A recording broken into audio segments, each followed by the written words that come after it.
सदर जमहूरिया को लेकर अधीर रंजन के बयान पर आज भी हो सकता है पार्लियामेंट में हंगामा। मध्य प्रदेश के डिंडोरी में अधीर रंजन के खिलाफ एफआईआर दर्ज। सफाई के बाद भी बीजेपी बना रही है मुद्दा। टीचर्स भर्ती घोटाले मामले में मुलजिम पार्थ चैटर्जी पर पार्टी का एक्शन। कैबिनेट और पार्टी से ममता बनर्जी ने दिखाया बाहर का रास्ता। ईडी से पूछताछ में अर्पिता ने करोड़ों रुपए की बरामदगी से झाड़ा पल्ला।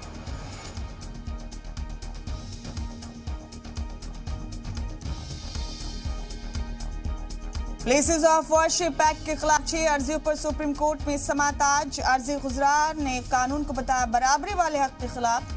All India Muslim personal law board ने कहा मजहबी मकामात के 1947 वाले हालात बहाल रखे जाएं।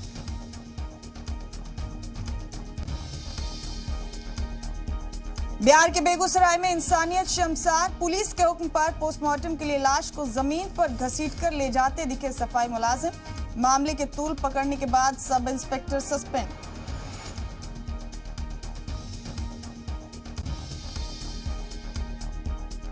उत्तराखंड में महकमा मौसमियात ने जारी किया अलर्ट। देहरादून, उत्तरकाशी, चमोली, पिथौरागढ़ में भारी बारिश के इम्कान।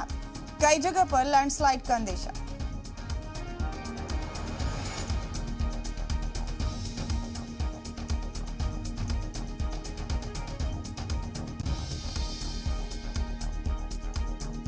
बाड़मेर मेघ 21 हादसे में दोनों पायलट्स की शहादत के बाद फिजाइया ने दिया कोर्ट ऑफ इंक्वायरी का हुक्म। वजीर दिफा राजनाथ सिंह ने air chief marshal BR Chaudhary से की बात।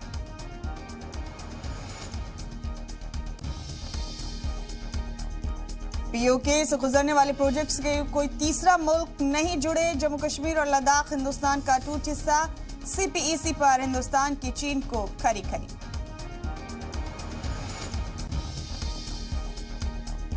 बर्मिंघम में हुई कॉमनवेल्थ गेम्स की शानदार शुरुआत। PV सिंधु और मनप्रीत सिंह ने की हिंदुस्तानी दस्ते की क़यादत। पहले दिन ही ख़वातीन क्रिकेट और हॉकी टीम का मुकाबला।